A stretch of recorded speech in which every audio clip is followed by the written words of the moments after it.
Esto es Rebobinando, yo soy Chris Martín y hoy vamos a hablar de Cuando calienta el sol.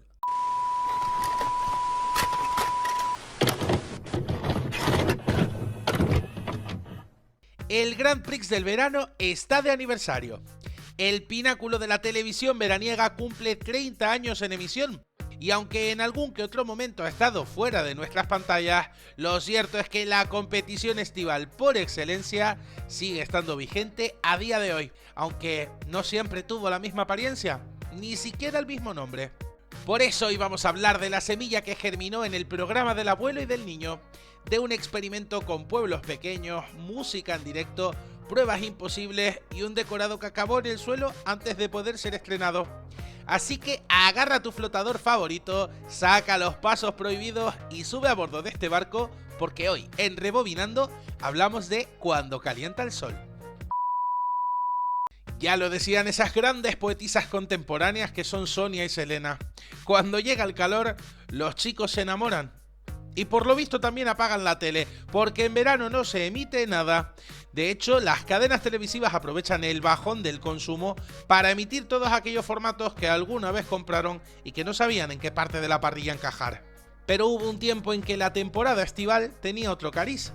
Las televisiones generalistas emitían casi cada noche programas de corte familiar, de esos que se podían ver en la tele de culo del pueblo mientras te comías un frigopié y se te quitaban las ganas de levantarte a cambiar de canal. Y así, en pleno verano de 1995, a alguien de Televisión Española se le ocurrió que era necesario emitir un programa refrescante para combatir la canícula de los meses estivales. Y Europroducciones recogió el guante.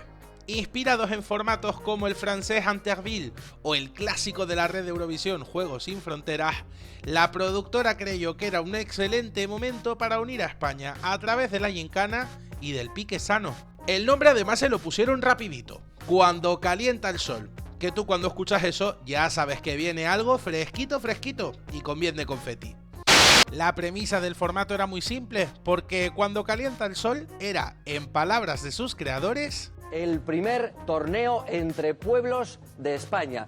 En cada programa competían 4 localidades diferentes, todas de menos de 5.000 habitantes y provenientes de diversos puntos de la geografía nacional. Además eran de estos pueblos que parecían que habían inventado sus nombres con un generador aleatorio.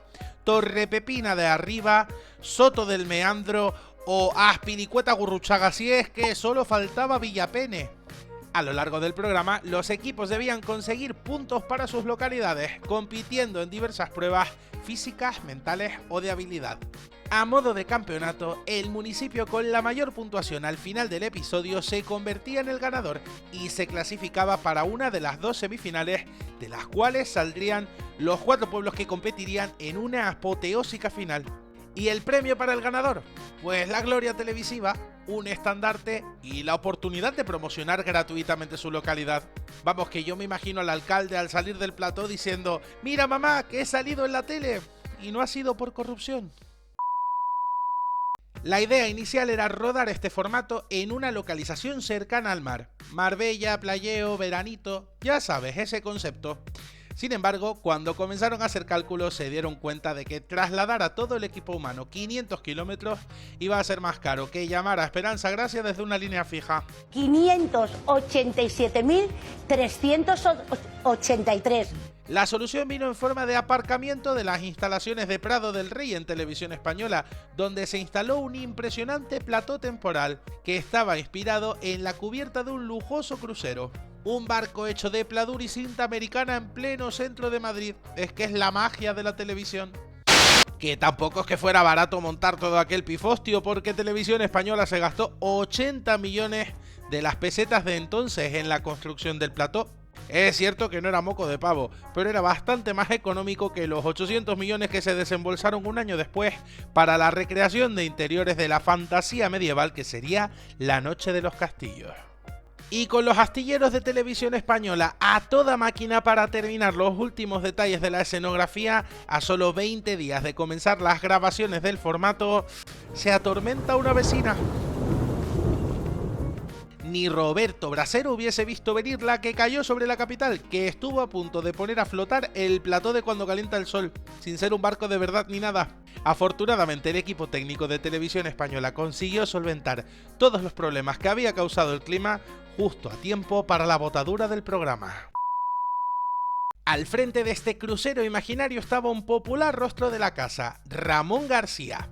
Presentador junto a Ana Obregón del mítico ¿Qué apostamos? Desde 1993, el bilbaíno había mostrado sobrada capacidad para ser el timonel de un proyecto de esta envergadura.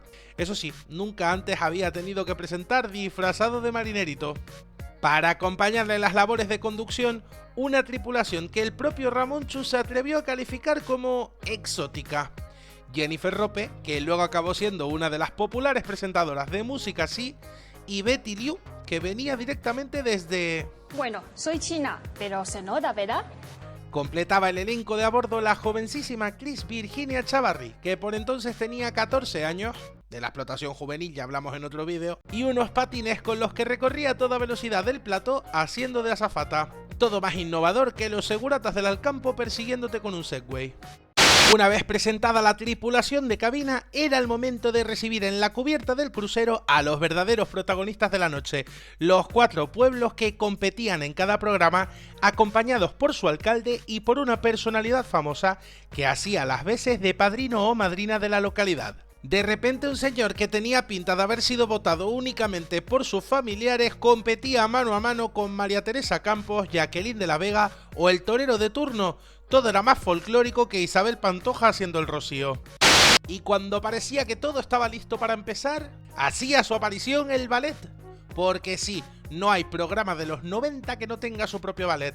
Si es que lo raro es que no hubiese un ballet en el telediario. O sea, tú imagínate entre noticia y noticia, 2 señoras ligeras de ropa bailando cachete con cachete, pechito con pechito y ombligo con ombligo. Se me hace tan raro que nadie haya explotado esta idea que estoy hasta por patentarla, oye.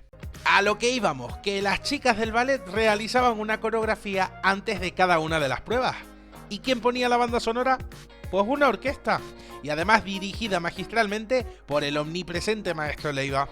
Sí, música en directo, como en los buenos tiempos de la Eurovisión. Porque si algo sobraba en este programa era el entusiasmo. Bueno, y el presupuesto. Y después del bailecito, por fin comenzaban las pruebas. Aquí era donde el programa brillaba y deliraba a partes iguales. Los guionistas creaban disparatadas pruebas de habilidad, puntería, fuerza o agilidad mental. Se dice que en su afán por encontrar las pruebas más hilarantes, Europroducciones pagó derechos a productoras como la del formato más mítico de la televisión japonesa, El Castillo de Takeshi. El catálogo de pruebas era sorprendentemente variado, con juegos que se repetían de forma recurrente en cada programa y otros que solo aparecían de forma ocasional.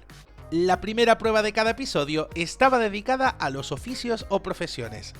Albañiles que construían precarios arcos con ladrillos de colores, panaderos que demostraban que el secreto no estaba en la masa, sino en cómo transportarla, o barberos que afeitaban globos como si fuera aquello pues un número contemporáneo digno de Tú sí que vales, eran algunas de las pruebas. Todo un guiño a la España que madruga. El resto de juegos tampoco tenía desperdicio. Uno de mis favoritos, por ejemplo, era Vamos a la playa, todo un ejercicio de paciencia en el que los concursantes debían trasladar colchonetas, inflables y otros útiles playeros de un lado de la piscina al otro, y debían hacerlo en equilibrio sobre unos nenúfares gigantes. ¿Qué por qué? Pues porque sí, porque la tele también tiene que educar en lo absurdo. Bueno, y en salud capilar, que lo digan si no los de la prueba aquella de buscar el peluquín entre el público. Allí había más tirones de pelo que en una escena de 50 sombras de Grey. Otro de los juegos recurrentes era ¿Quién tiene un amigo? Esta prueba, que podría ser considerada un poco como el origen de los míticos bolos del Grand Prix, era una mezcla entre una caseta de feria y un test de la Super Pop. Uno de los concursantes, completamente a ciegas, debía lanzar una bola para girar unas siluetas que escondían caricaturas de diversos personajes del papel cuché. Por cada silueta girada, otro concursante debía responder a una pregunta relacionada con estos personajes. Era la partida de Trivial más extraña de la historia, pero oye, tenía su utilidad. Al menos sabía si el taxista del pueblo tenía un poco de idea de quién era Norma Duval. Los famosos que apadrinaban a cada una de las localidades también tenían la responsabilidad de conseguir puntos para el marcador. Lo hacían en pruebas de índole un poco más intelectual, como por ejemplo El Apuntador, donde debían completar los cuentos absurdos que contaba Ramón. Un ejercicio literario a caballo entre la literatura infantil y el examen de fin de curso. Y como en toda fiesta que se precie, no podía faltar un pregón. Era uno de los momentos más esperados del programa, ya que cada uno de los alcaldes tenía 30 segundos para subirse a la tribuna y vender las bondades de su pueblo ante toda España. Hay que reconocer que algunos alcaldes lo hacían con cierta destreza, y otros, bueno, te preguntabas cómo narices habían llegado hasta allí. Lo más curioso de esta prueba, porque sí, era una prueba, es que había un jurado popular que valoraba las intervenciones de los ediles y elegía cuál había sido la mejor. Aquello era como el tribunal de un trabajo de fin de grado, pero con la presión de que tus electores te estaban viendo por la tele. Al principio los alcaldes no querían participar de esto. Que qué vergüenza, que aquello no era serio, hasta que llegó uno de ellos, el de Cudillero en Asturias, y lo hizo tan bien que su pueblo salió en todas partes. Tal fue el éxito que cuentan los productores que sin haber terminado la temporada ya estaban recibiendo un montón de llamadas de ediles dispuestos a todo por aparecer en el programa. Y yo lo entiendo, en una época sin Instagram ni TikTok, salir en la tele era todo un regalo, aunque fuese haciendo el ridículo en la réplica de un barco en el jardín de la televisión pública. Y por fin, después de 2 horas de carreras, de sudores y de chapuzones en la piscina, llegaba la última prueba del programa, el clímax, la traca final, la guinda de este vodevil veraniego. ¿Sí o no? No lo estoy preguntando, es el nombre de la prueba, un nombre claro, conciso y minimalista. Vamos, que yo creo que se lo inventaron en una sesión de brainstorming de 2 segundos y medio. Yo me lo imagino tal que así. Bueno, os hemos convocado a esta reunión porque tenemos que poner nombre a la prueba final. Y dices que en la prueba solo tienen que decir que sí o que no. Sí, claro, tienen que responder que sí o que no. Ya lo tengo, la vamos a llamar sí o no. Este juego decidía literalmente los resultados de todo el concurso. No importaba que hubiese sido el mejor en la prueba de arrancar pelucas o que tu alcalde hubiese dado un discurso imitando perfectamente la voz de Constantino Romero, porque todo podía cambiar en el último segundo. Y es que en esta prueba se ponían en juego chorrocientos puntos. Era un poco como un examen de final de curso, pero con regustillo a bingo de Benidorm. Cada localidad seleccionaba un experto, y lo digo entre comillas porque a veces el experto era el estudiado del pueblo, pero otra solo era el cuñado del alcalde, que pasaba por allí. Ramón Chu, que seguía metido en su papel de capitán de cruceros, lanzaba complicadas preguntas que se podían responder, claro, con un sí o con un no. Los expertos no tenían demasiado tiempo para pensárselo, debían dar una respuesta en menos de 5 segundos. Si acertaban, el pueblo sumaba 5 puntos a su marcador y se desataba la locura colectiva. La grada se venía abajo, todo el mundo coreaba el nombre del concursante y el cura y la panadera se acababan dando un beso. Aquello era como marcar un gol en plena final de un mundial. Pero si fallaban se restaban 5 puntos. Silencio sepulcral. El concursante se sentía como si le hubiese dado una patada al escudo municipal en pleno directo. Y lo peor es que podías perder el concurso entero por eso, por decir que sí en vez que no y viceversa.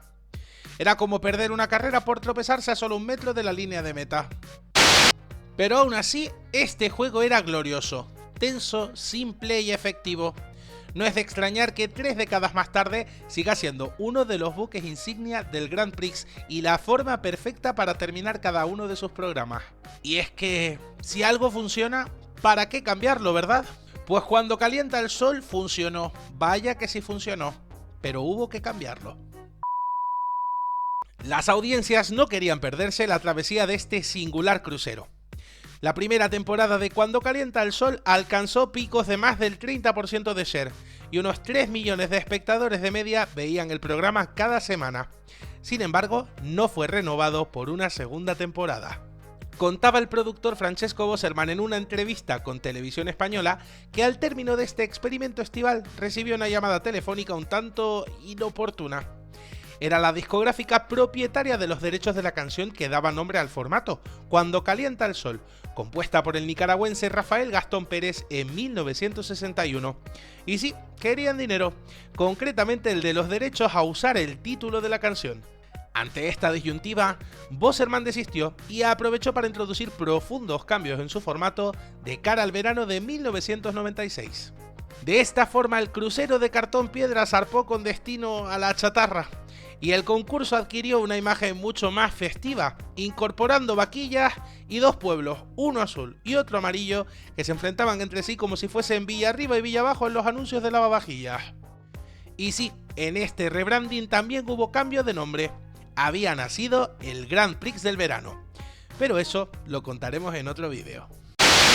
Cuando calienta el sol fue el fiel reflejo de la España de los 90, un país diverso, divertido y con el entusiasmo suficiente para meter a todo el pueblo en un autocar, viajar a Madrid, disfrazarse de panaderos y vivir un crucero de secano.